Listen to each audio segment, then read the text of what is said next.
Hold on tight for the next hour. You're entering into a place, a zone called the alternative to the alternative media.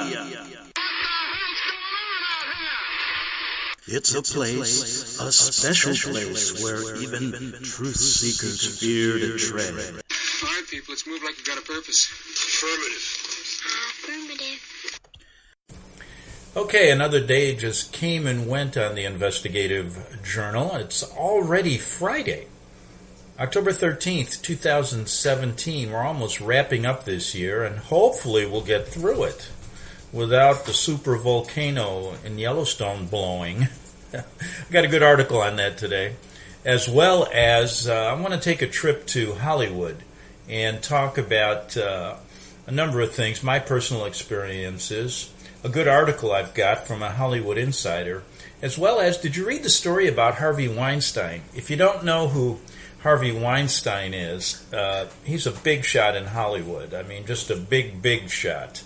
And he's been accused of sexual abuse. Many women are coming forward now, going back to the 80s right now with Harvey.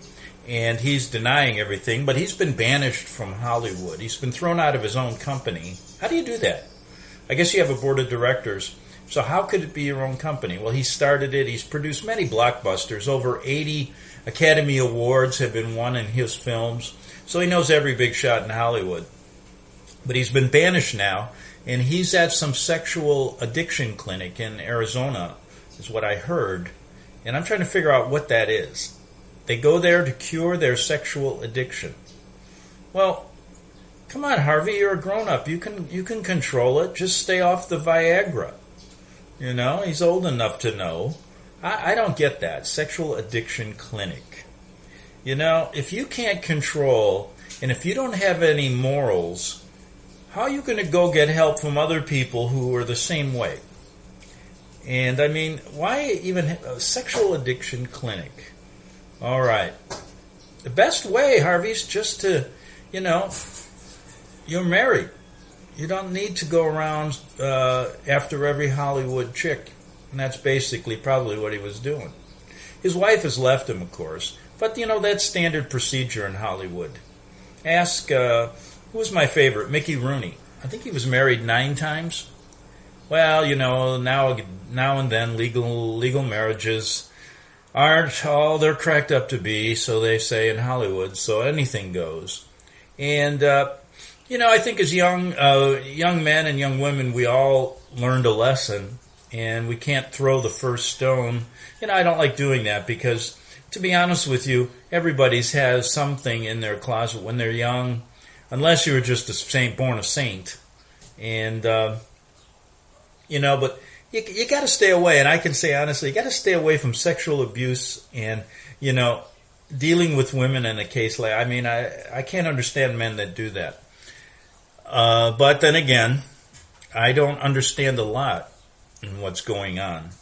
But let me give you my background a little bit in Hollywood. I told you I got started in it in Rome when a friend of mine got me involved when they were doing a lot of films out there because the lira was 2-to-1 to the dollar. And or the dollar was 2-to-1 to the lira, you know what I mean. And so Hollywood producers were flocking there to get, a good bang for their buck. And I mean that in only a financial sense. And so my friend said, hey, they're looking for American faces. Why don't you make some money at it? So I did, and I got to know some of the people. And let me say, my experiences were limited because I was in and out of it. And then when I came back and was in Hollywood a bit and did a few things, I can say that, everything's a little bit loose and free there. Let's put it that way. And you meet a lot of good people, though. I did. And then again, I guess the real issues start at the high levels. But, I stumbled across an article someone sent me, and thinking about Harvey Weinstein today. The article is called Hollywood Insider Exposes Clones, Cults, Serpents, Mind Control, and More. So I thought I'd go through that. And he doesn't give his name. Maybe he does at the end. But he shows a lot of pictures of blondes that all look the same. So let's see what he has stumbled across. He says, I stumbled upon a fascinating forum 7 years ago from a woman who goes by Felicia G. that had worked in many areas of entertainment industry from Broadway to Hollywood. What followed were some fascinating observations on many celebrities and that had never been mentioned in these conspiratorial circles. They'd never been mentioned before, along with many that have, but with new information. She covers everything from mind control models, Michael Jackson clones, where the D-list actresses have gone, serpents in the industry, to secrets behind beauty pageants and more. I compiled some of the most interesting posts here, and note that some of these are other people's responses to her. Also note that when a celebrity is referred to with an F replacing the first letter of their name, it stands for fake. Like when someone calls Joan Rivers Phone Rivers, this means they're talking about a possible replacement. When I lived in San Diego, wow, he lived in San Diego. I wonder if I ever ran across him. I doubt it. I worked for years as an extra in television and movies. I even worked as a body double for some of the main actresses, filming shots where their face wasn't in view, as well as having some non-speaking key roles. I remember being around these big Hollywood actors filming scenes, and just being around the industry itself always felt very dark to me. I was in college back then, in my 20s, and had no idea about the Illuminati or the shadow world in Hollywood. But it just felt yucky and oppressive. Now I realize it was the feeling of major demonic activity that I felt on these sets. Luckily, I never got into that world. Me too. You know, I don't know, I never had that dark feeling like she did. But, like I said, it was fast, very fast and loose. Let's just put it that way. She gives where the original forum can be found, and she goes to an August 20th posted by Felicia G. And she says, I'd like this thread to be a place where any person who has firsthand experience with interacting with celebrities can talk about what they have observed. This includes anything anomalous, which might speak to the idea of replacements, clones, synthetics, and yes, spiritual possession. Even if all of you did was see someone perform live at a concert, or you attended a book signing or political rally, or maybe you had a random moment where you'd walk past a famous person, I'd love for you to post observations here. Also, I would love people who have worked on stage professionally, worked as models, or worked on film, TV, or music video sets to share any observations they might have about weird things that may go on. The entertainment world is full of high strangeness. My own history comes as both a former actress and singer, and also as a writer. Also, I am just someone who has come across a lot of celebrities and people who work in show business as a part of my daily life. Some of it comes from the area where I live, which is an artistic area where lots of celebs and artistic people choose to vacation and or retire. I think I only understood the idea of replacements being possible on an intuitive level for a long time. Most of what I observed has to do with significant emotional, spiritual, and interpersonal changes that happen when people are presented with really big show business opportunities. Please understand something very important as you read this thread. At any given time, the members of the Screen Actors Guild are 99% unemployed. And there are many, many other actors who are non-union who are also working in the industry on and off. And they are also about 99% unemployed. There is also a TV actors union called AFTRA and a union for stage actors called Equity. For the years I worked as an actress, I was equity eligible, which at the time was a subcategory of stage performers who had worked on jobs earning equity minimum rates, but had never actually been hired in an equity show. At the peak of my acting career, I was making equity minimum rates, which in the late 80s, early 90s was about $300 per week. That was a rich living in the acting industry, believe it or not. Most acting jobs only last from 4 weeks to 3 months if you're doing a stage show, such as with a regional theater, dinner theater, or youth theater. That's part of the reason why the unemployment rates are so high. Jobs don't last very long because shows might have a run for just a few weeks. Hey, tell me about it. I know all about it. I've had jobs that last 1 day. When I was in the acting industry, that's me talking, not Felicia G. So your entire work period might consist of a very short period of time. You spend most of your time trying to get a job. I can't tell you how many auditions I went to never getting anything. You get used to it. I did many different kinds of work, ranging from regional theater to Shakespeare in the Park type stuff, to summer stock, to kids theater, school tours, and more. Folks, someday I'm going to tell you about I got hired to do a Christmas play at the Scientology Center in downtown Los Angeles. And I met a few people there, and one including Elvis Presley's daughter, who was there. And I'll tell you all about that someday. I had no idea what Scientology was all about back then. Okay. And they did try to get me involved, but I didn't. Okay. I was lucky to work steadily during the time I was a professional actress. I never took work as a waitress, for instance, to keep me going between jobs. I seemed to always have a gig going on somewhere. Most of my friends, in the meantime, made more as waiters and hostesses in restaurants and worked for 2/3 of the year in the restaurant industry. And many of them were a lot more talented than I was. Show business is just brutal, a brutal industry. May I add, though, unless you make it big. That's why everybody wants to make it big. The competition for women is also terrible. For every 50 women who would audition for a show, there would be 1 or 2 men. This was at the Actors Equity offices in New York. And then you have the horrible math of the shows themselves. Almost always, there would be about 2 major female roles to about 10 to 15 male roles in any given show. Well, you're lucky, Felicia, if you lived around the time of Shakespeare. They used to dress up the men as women. Nobody got a job. I only ever worked in major roles as an actress, with the exception of one dinner theater musical I did a chorus player.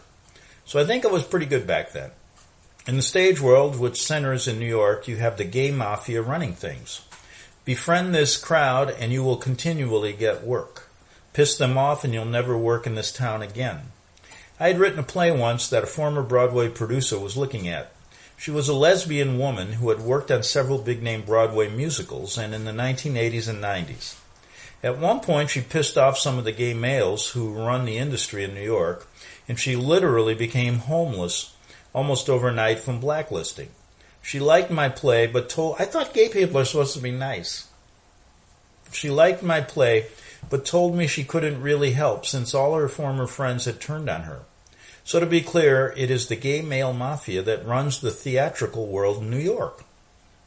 It's got to be not the real mafia, because I know the real mafia guys do not like gay people. I used to work in a restaurant where mafia guys came in and I could listen to them talk. This makes for a weird dynamic when you seek stage work in New York. As she did. Many gay males took to me because at the time I was pretty glamorous and looked like Jennifer Connelly, Brooke Shields. A popular look at the time. They got me work. When the rare straight male stage director auditioned me, it was always a casting couch situation. Sleep with me or you don't get work. And I always refused. So the only work I got in the theater from my New York auditions was from gay male directors. On the flip side of things, if you were a gay man auditioning for work and a gay male director was casting, you also needed to be ready to sleep with the director. One of my friends was very willing and got a supporting role in a Broadway musical. But the show bombed, unfortunately. He didn't care about sleeping with the director. He thought it was just fun. I'm explaining the background here about the stage world. The stage is very different from TV and film, which I will discuss in a moment. Most of my steady work came from auditioning in New York for theaters that were out of town, so I traveled and did tons of work up and down the East Coast. A lot of the jobs were much fun, again, as I worked for either gay male directors who admired me or straight female directors who simply cast me for my talent. I mostly did comedies, kid shows, and period pieces like Shakespeare with a few musicals thrown in. Stage work can be very beautiful because you get to project loving and positive energy to a crowd and attempt to share something uplifting or educational with the masses. All of the actors I knew were very sweet, and we all tended to be the typical right-brain, creative types who were idealistic and naive about the world. Well, since she's talking, the last play I did was a Christmas. It was a Mexican Christmas play done in English in the biggest theater in San Diego, the Lyceum, in front of 500 people every night during Christmas time. And I played the hermit. And not to get into the play, it was a very good theater group and very much fun. I mean, it was a very, from kids to older people, it was just a great experience. And basically, I played this hermit, and I got to do a big monologue at the end in front of all these people. And I can tell you, it's very uplifting and it feels really good when you're presenting a great message. And this was the story of Jesus this was the story of the shepherds going to see baby Jesus. So it was a very uplifting show. Anyway, and she says, and often very, very, all of the actors I knew were very sweet. We all tended to be the typical right-brain creative types who were idealistic and naive about the world, and often very, very oversexed. And any cast I was in always became an orgy of almost everybody sleeping with everybody else. I never got involved in that. Where it got weird was when the power players, the producers or directors, adopted a cast member as a lover. That person was usually elevated to a position of power. They suddenly took over the lead, for instance, with the original person suddenly not showing up for work. But the theaters I was involved with were relatively small time, so I didn't see much of the bigger, darker stuff until I started to work in TV and film. I will continue that story in my next post. Now, to continue, for whatever reasons, maybe because the arts allow us to express ourselves and be creative, show business attracts tons of wannabe performers all over the world. This desire to be seen, to be noticed, and often to receive love and adoration on a massive scale seems universal. Yeah, it really is. I mean, it's that kind of see me, love me, you gotta love me type of thing. People that go into show business they want to be on the front. They want to be noticed, right? Boy, I guess am I talking about myself? I was fortunate to come from a loving family, but many of the performers and models I knew did not. When they came from abusive homes or single-parent homes, they almost always became more vulnerable to prostitution, abuse, and drug addiction. Some of it is driven by the real harsh economics of working in that industry. 99% unemployment is really bad. Let alone trying to compete with a gazillion people who are prettier, more talented, and who have bigger boobs, skinnier bodies than you do. So from a director or producer's perspective, when you have thousands of gorgeous young men and women dying to get a part, why not have some hidden job requirements like sleeping with the director? If one woman refuses to do it, chances are there are hundreds behind her in line who will say yes. That's the Hollywood mentality. The problem is that young women often think that sleeping with the director means that they will be taken more seriously as a performer and get more access to meatier roles. It doesn't always work that way. I knew two actresses, one who was a comedian actress, one who was just an actress, who were trying to make it in New York and were pursuing every option possible, knocking down doors, pounding the pavements. One of them ended up sleeping with yucky Jewish comedian Jackie Mason, because he told her he would help her get live comedy gigs in the city. He did invite her to perform at one event, but that was it. She stopped sleeping with him pretty quickly, and the entire experience really blackened her spirit. She went from this gorgeous Italian-American New Jersey comedian to this saddened, heavy-drinking, harsh-toned woman almost overnight. She told me he gave her drugs too, so God knows what really happened. The other, see, this is, the reason I'm reading this for you is I want you to get an idea of what goes on behind the scenes. Because, all you're going to hear is Harvey Weinstein and the top producers. But there's a sordid type of people will do anything to make it to the top, and they lose sight of really who they are. And, is that really worth it? I tell you. And I think it all starts from the culture that we've created in America. From the time kids grow up, they're told it's, you're not successful unless you're a movie star, or an athlete of, major league ability, etc., etc., a cutthroat businessman, millionaire, and you're not successful. And that's totally false. I remember when I was in Italy one time, I went to the barber shop, and I sat down to get my hair cut, and in Italy, in Rome, it's a big deal there. I mean, they give you the hot towels, and it's really, barbers there really love their work, so to speak. And you get a great haircut. Well, anyway, the barber I went to used to sing opera better than Pavarotti. I mean, this guy was incredibly good, and I asked him, I said, how come you don't become a professional singer? You know how much singers in America make? And God, you could sing great. He says, well, I'm not a singer. I'm a barber. Everybody in my family has been a barber. So, you see the mentality? It's a little bit different. Now, we're back to this. So God knows what really happened to this poor girl. This beautiful Italian girl now became a hard-drinking, harsh-toned woman almost overnight because she was forced to sleep with Jackie Mason. If you know who Jackie Mason is, I mean, that's worse. That's the biggest torture. If you take a look at the guy, my goodness. The other girl, the actress who was friends with the comedian, actually had a TV agent in the city who put her up for a minor speaking role on TV, the show ER. This actress was told that she needed to sleep with, I think it was the casting director, not the episode director, and she did. She got the small performing role. Her agent had basically operated as a madam, setting her up to sleep with the director to get the role.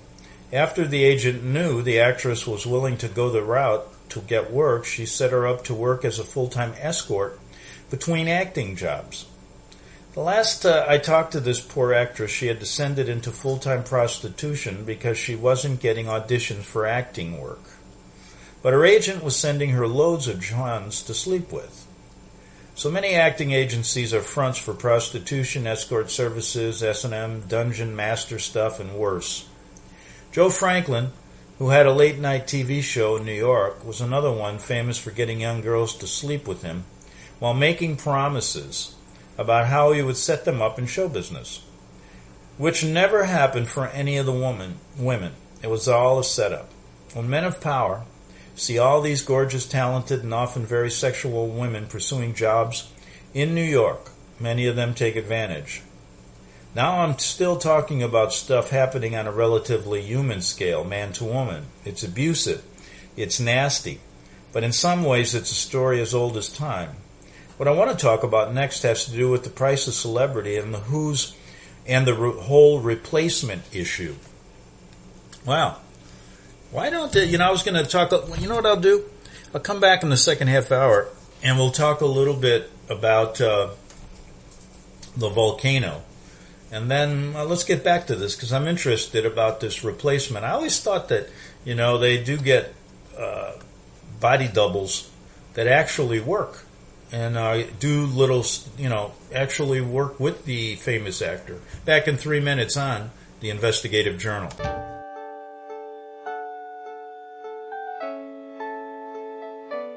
The program you are listening to is 100% sponsored by you, the listener, on this First Amendment Rights Media channel. You will notice that there are few commercials on this radio network. There's a good reason for that. Corporate advertising dollars come with strings that limit program content. So without your help, these programs cannot continue on internet or our several affiliates. If you benefit by the educational law programs, we ask you to give. If you are admonished or nurtured by the Bible and ministry programs, we ask you to give. If some voice a cause that you are passionate about, we ask you to give.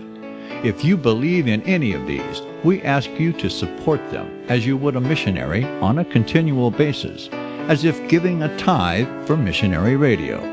These programs are not commercially viable and must be supported by those faithful to the cause of truth. Look for the button to sponsor your favorite programs at our listen and schedule pages on the internet. Then, when you subscribe, we will send you the last quarterly MP3 CD of that program immediately, and continue to do so with each new quarter. We will also give you unlimited archive access to all of our programs. We're asking you to give much less than a tithe, so that you may also send support directly to a particular program host, cause, and anywhere else the Spirit may lead you. Do all to the glory of our God and Creator, for His holy nation, the only kingdom that will last forever. Thank you for listening.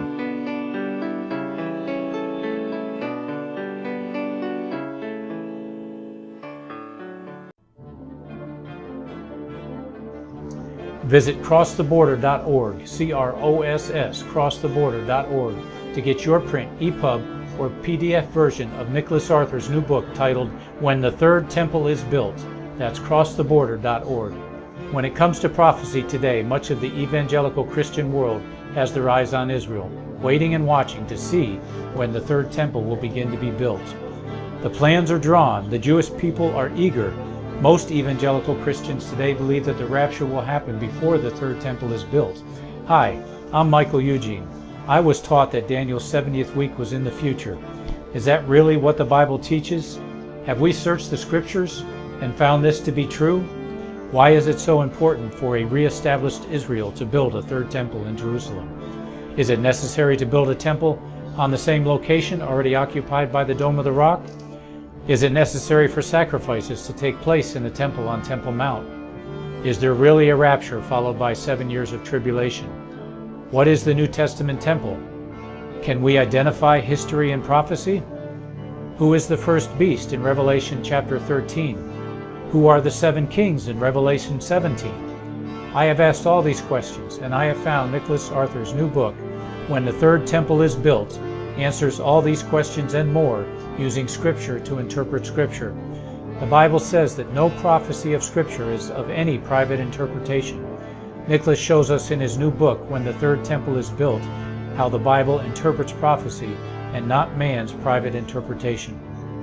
Visit crosstheborder.org, CROSS, crosstheborder.org, to get your print, EPUB, or PDF version of Nicholas Arthur's new book titled When the Third Temple is Built.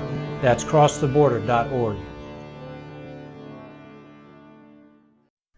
The following program is labeled dangerous and off limits by the supreme Jesuit command. But stand tall, people. Listen up, and you may just learn something. Oh, dear Lord Jesus, this ain't happening, man. This can't be happening, man. This isn't happening. Okay, we're back for the second half hour of the Investigative Journal. And, on second thought, why don't we just continue with this, and then if I have some time left over, I'll talk about the supervolcano at Yellowstone.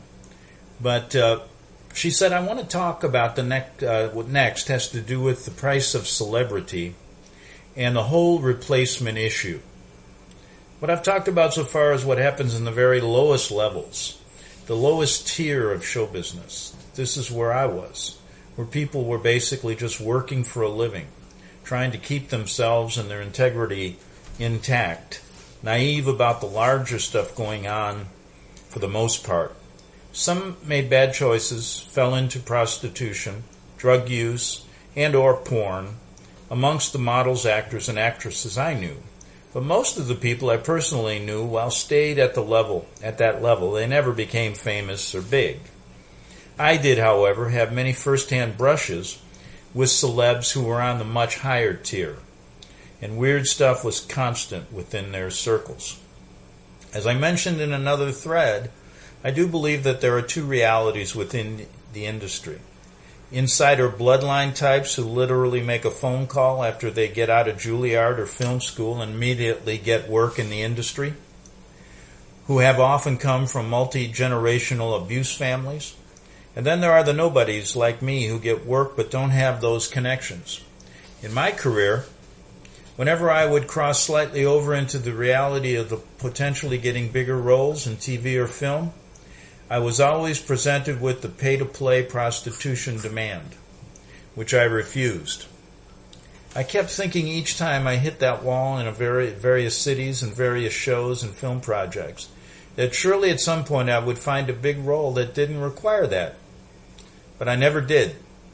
Casting directors, agents, and/or directors always made it clear that you not only make yourself available to sleep with that specific power player, I guess that was Harvey Weinstein, huh? But most actresses are expected to be on the call in what's basically a pool of prostitute escorts for other powerful people that particular person might know. Models also end up in this situation, only it starts very young for them. Since a model's career is usually over by 25, they start working at 13 to 16 and begin working as prostitutes from day one in addition to going on modeling calls. Don't get your daughter into that, folks, because models also have to keep an extremely inhumanely thin physique. They are fed cocaine the very first time they are at a modeling shoot, usually, and this keeps them lively and bouncy for the photo shoot, lowers their sexual inhibitions, and makes them feel part of the adult crowd.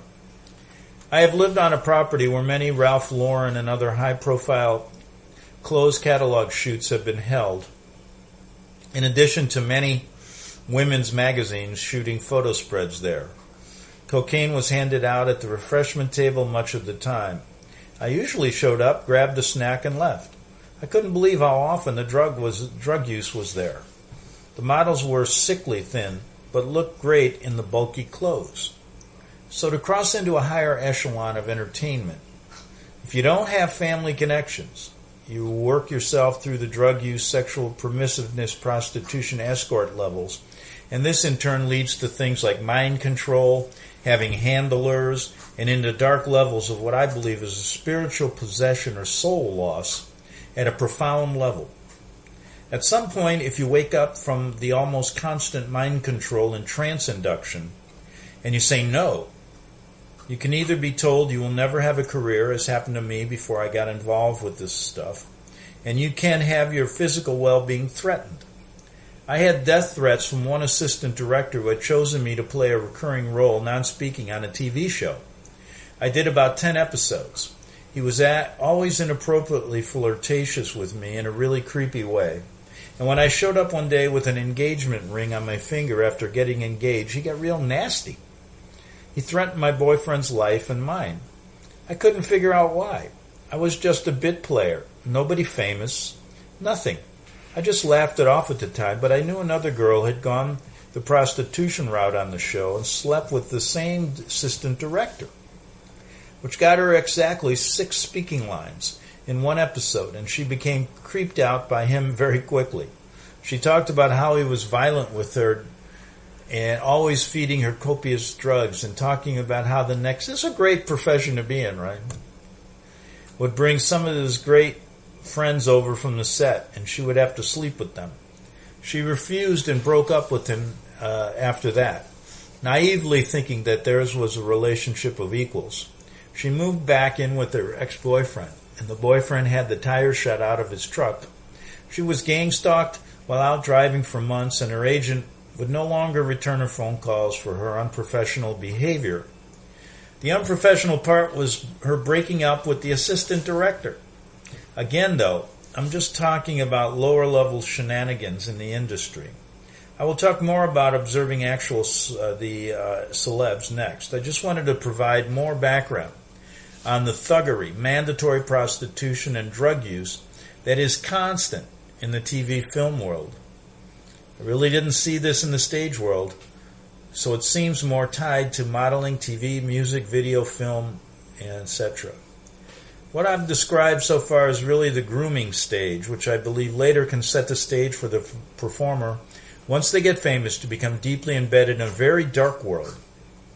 And having seen how dark it is, I can't help but see that there must be people who protest and wake up some point.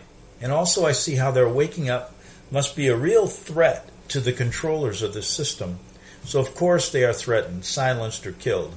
That's the way the game seems to work. It's very awful. So she moves on.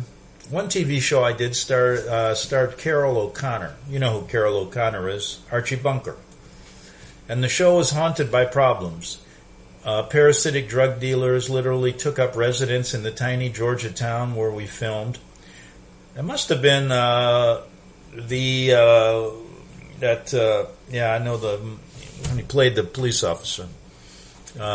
Preying on the cast and crew, actor Howard Rollins had a major cocaine problem throughout filming. Carol O'Connor's son, Hugh, who had been given a small role in the show so Carol could keep an eye on him, he was prone to drug problems, became a sitting duck for the drug pushers, and sunk deeper into drug addictions. I remember he died later. Yeah, he died of drug abuse. Some years later, he died of overdose. And the women on the show were so horribly skinny, coke addicted, it was terrible. They keep the women. How do they act? I mean, where do they get time to act? I mean, it's tough. Acting isn't that easy. They keep the women of TV and film horrifically thin. I could see the ribs and backbones of the main actress, Anne Marie Johnson, and a guest star who was a woman from soap operas. When they filmed a party scene wearing backless gowns, they seriously looked like refugees from a concentration camp, just like models. And neither of these women was large in any respect. They needed to each put on another 20 pounds just to be healthy. Many of the episode directors complained about how Anne Marie was getting too fat. Yeah, the residents of Dachau were so fat, well, right? What twisted people. I didn't see any signs of replacements in these people, although celebrities are always different in person than you'd expect. Yet Carol O'Connor was always polite yet distant with everyone. Once in a while, you'd see his famous humor come through and some improvising shades of Archie Bunker coming through. The show was very serious and dramatic, the heat of the night, yeah, and slow-paced. It was the TV person of the film in the heat of the night. I was struck by how Carol O'Connor seemed smaller and frailer than he did as Archie Bunker. But I wrote it off as age. Plus, he had a heart condition, and the stress of having to film extra hours due to his co-star's drugs problems added to that. At one point during production, he had a heart attack, but I wasn't working with him then. Still, I should double-check some photos of him to see if he's a replacement possibility, just because you never know. And there was a big gap between him filming his last Archie Bunker material, Archie's Place, I believe in the early 80s, and In the Heat of the Night, which we were filming in 1989. Anyway, the environment of filming on TV and film is just very toxic, and it would seem that most of the players on this set were trancing out with drugs most of the time. Other TV and film sets I was on were much the same. It's a pretty miserable life in many respects, and it doesn't surprise me one bit that people try to rebel at some point and later get replaced, especially given the intense demands these days to be in front of cameras 24/7 and to be just as interesting off camera as on. I want to fast forward and mention some candidates for replacement that I'd like to research more ahead. I had a friend who was friendly with Anne Margaret, Anne Margaret's biographers, and sometimes saw her backstage after her various shows. He had been going to see her live in concert since the 70s when he was a young boy.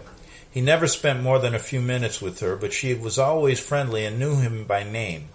One time she was performing at Caesars in Atlantic City doing a stripped-down version of the same show she had recently done at Radio City Music Hall in New York. I think this was 1996 or so. My friend got us tickets, and also through the influence of his friends, her biographers got us backstage to talk to her in her dressing room reception area for a few minutes after her show.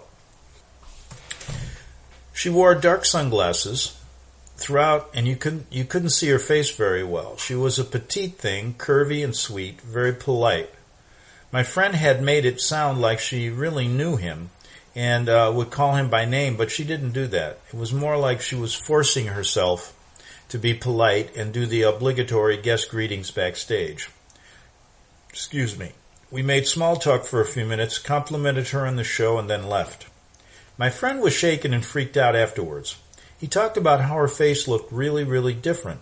Beneath heavy makeup and her hair hanging over her face, I did think I saw some signs of facelifts and facial work, but I didn't think of anything of it. Such is the way with older Hollywood women.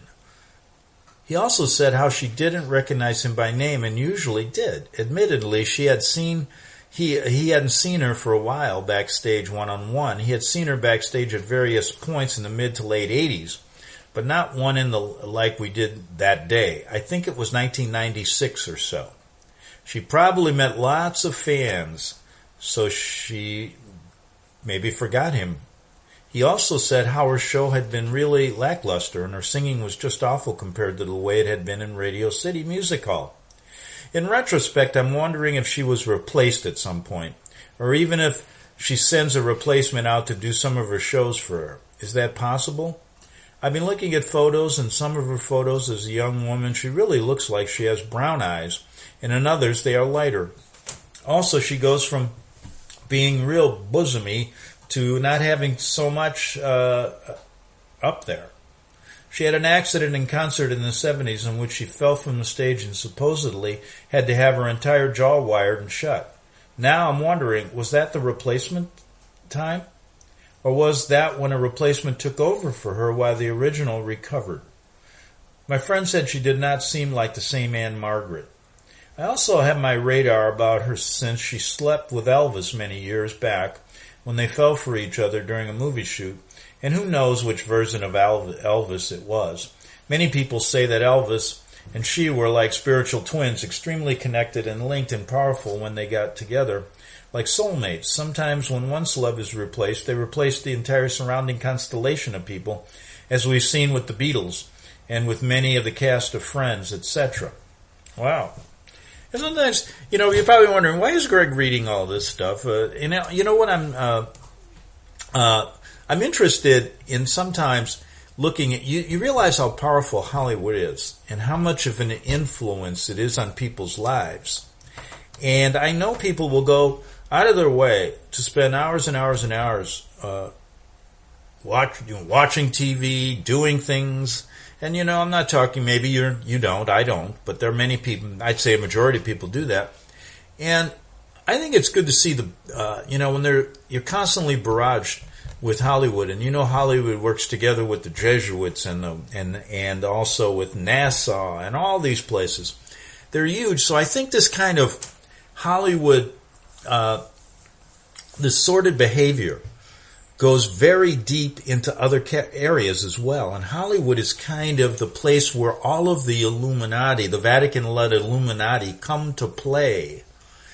And so I think it's good to see how it really starts and how a really innocent person who may want to enter this profession, which, look, the entertainment profession has been around forever, and there's nothing wrong with it, but if you've got to go through this now to get into it, it's not even worth thinking about. And I remember when I was younger and I first got my taste of, getting on stage, making some money. It's very, very addictive, so to speak. You start to understand, wow, isn't that a great way to make money? And, although, it's not as, doesn't seem, the theater works better than real. I did some films and TV and stuff like that. And you end up sitting around eating all the time, at least if you're a man. And I'm going back to what she's saying here. But I thought it was interesting to get this behind-the-scenes look of someone who was there, sees it from a woman's point of view, and expresses this out. It may, I think maybe if anybody out there has kids, you may want to, and they have this kind of entertainment mentality. Or they, how many kids grow up today wanting to be movie stars, wanting to be athletes, etc.? So maybe it's good that if you do hear something like this, to warn them what they're really getting involved in. But she goes on, I'm glad to end up working as a model. So anyway, I wanted to put that story out there to return to later for further stuff I want to talk about. I'm glad you didn't end up working as a model. Most opening model casting calls are really prostitution fronts. At those open calls, they really want pretty and really dumb, submissive women. Very sad how such women are taken advantage of. I can't speak to the military police component of the sets. There wasn't such high security on most of the projects I was involved in. But then this was the late 80s and 90s, and I think the whole celebrity culture has gotten a lot stranger now, with much stronger security. The only time I saw a ton of military-looking creepy security people trying unsuccessfully to blend in was when they were filming A Beautiful Mind with Russell Crowe. I don't know if you saw A Beautiful Mind. No, I watched that movie. And Jennifer Connelly, across from my apartment in Princeton, New Jersey. And they had these creepy military-looking dudes patrolling the streets while they filmed. I only had a brief glimpse of Crowe from a far distance, and I never saw Jennifer Connelly or Paul Bettany. I would have liked to have seen Jennifer just to confirm that she is now Fenifer, but I didn't. Remember what she said? You put the F there, that's the fake. I wasn't aware of the whole reptilian shape-shifting stuff back then. Now, this is where I wonder, but you never, it's Hollywood. Who knows? I definitely sensed a lot of characters in the casting director, casting agent, modeling agent roles, and directing production roles who just intuitively creeped me out. And I think my instincts for self-preservation kept me away from interacting with them very much. A few directors on the TV show were nice. In the heat of the night, they had a guest director for each episode. And some of them seemed very sweet and not creepy or creative and artsy. Others were frightening. But I felt this stuff more intuitively. About a completely different celebrity, I was kicked off on an alternative news conspiracy site some years ago for sharing this story, which was weird. We all know Michael Jackson hadn't been Michael Jackson for a long time and was possibly replaced several times. And he came from a horrifically abusive family, where his dad sold all his children into bondage, basically. Many stories about how old Joe Jackson once kicked little Michael in the private parts, which may have led to permanent damage and possibly the reason for his high voice. Well, into adulthood, anyway, lots of messy things go on. And we're gonna, we'll only just finish this up. I only have 5 minutes. So she's looking at Michael Jackson being, replaced several times. And then she gets into some things about his room. Then another hotel industry friend who works in lots of LA hotels on the West Coast talked about Tom Cruise, one of the FOMs, no doubt, his fake person, who keeps to this day a special luxury penthouse apartment for parties with his male gay friends. And sometimes they ship in gay male escorts, some of them underaged. So there's a ton of this underground sex slave. See what I tell you? This is like the playground here.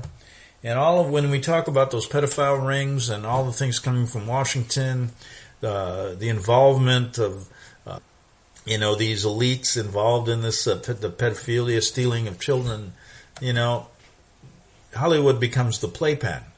So there's a ton of this stuff going on, she says. With parasitic hands in the world of stars, celebs, and models, were the originals this goofed up?